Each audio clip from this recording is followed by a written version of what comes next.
I would like to bring in some Native American and other cultural elements to this, just because I found the parallel so fascinating. As a young man, I was really interested in studying Native American religions, and I came across this book called Seven Arrows by Himio Storm.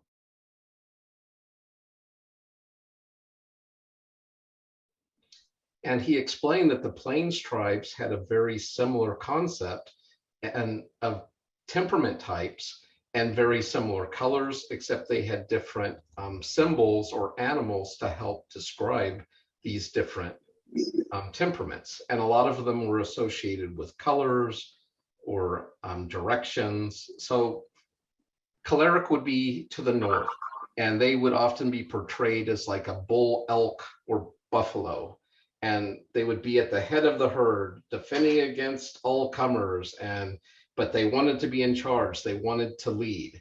And so those are the strengths of this temperament type.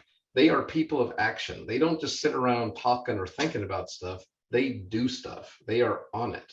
The problem is sometimes they should have thought about it a little bit more, and they often don't realize that they're trampling other people underfoot as they're accomplishing these great things. And if you just their direction is north, their color is like white or red, and they would be like a hard driving gale, like as far as wind goes. That's how they would be described. And what else do I want to say? If you just had to put it in one nutshell, for the cleric, the right way is their way, right? The next we'll do is the sanguines. And these are your easygoing, lively life of the party. Often they are portrayed as green because this is where you have most of your giving and nurturing people types. These are the people that when they show up, the party begins. They will sit with you.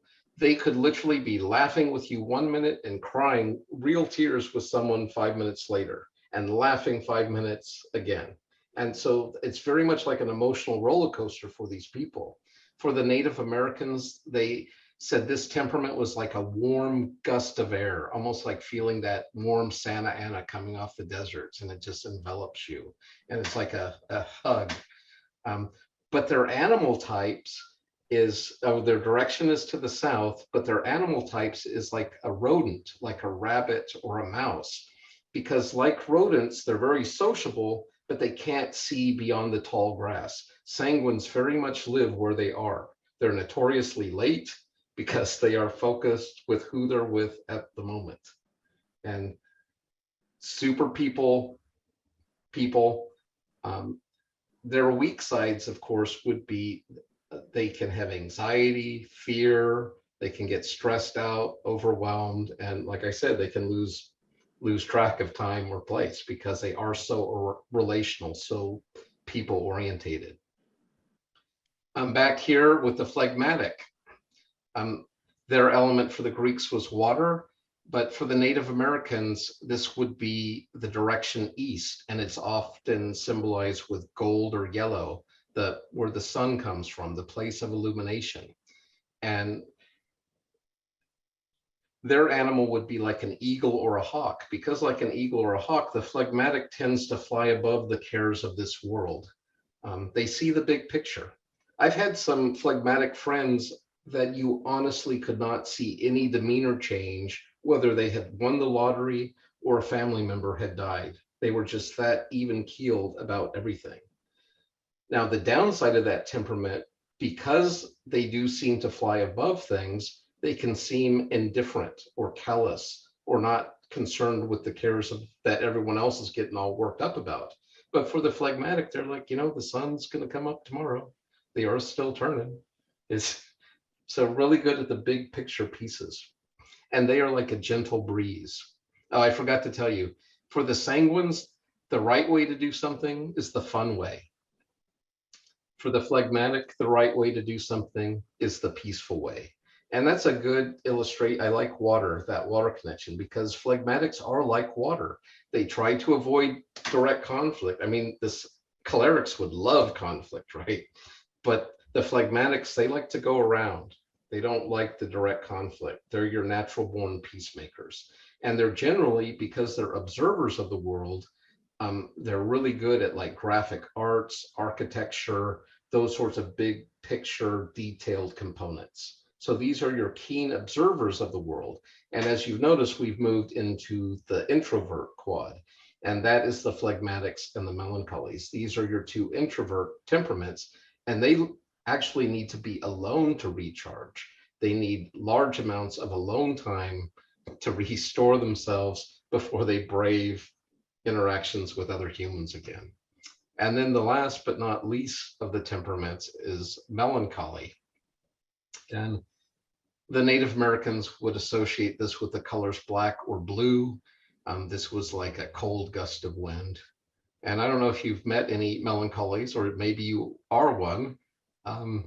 Sometimes you can feel them before you see them. They are just putting out this very dark, intense, cold vibe that's going on. They show a lot of the negative aspects of melancholies, and these are all true, but this is also the most gifted of all the temperament types. This is where you get most of your great artists, philosophers, theologians, poets, but it's also where you get most of your serial killers, bipolar disorder, those sorts of things. Are also depression is happening in this temperament type. And part of it is because they are so perfectionistic, and they, for these people, the best way to do something is the right way. And because of their analytic minds, these are your thinkers. They probably actually know the right way to do it. Their animal would be like a badger or a bear, like burrowing animals that you probably don't want to disturb.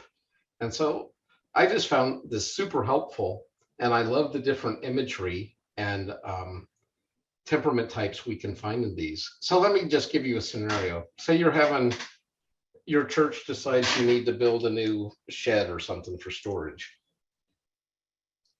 And you guys all get together, and as soon as the cleric finds out we're building a shed, he's got his pickup truck and he's headed down to the hardware store to get supplies, the paint, the nails, all that stuff.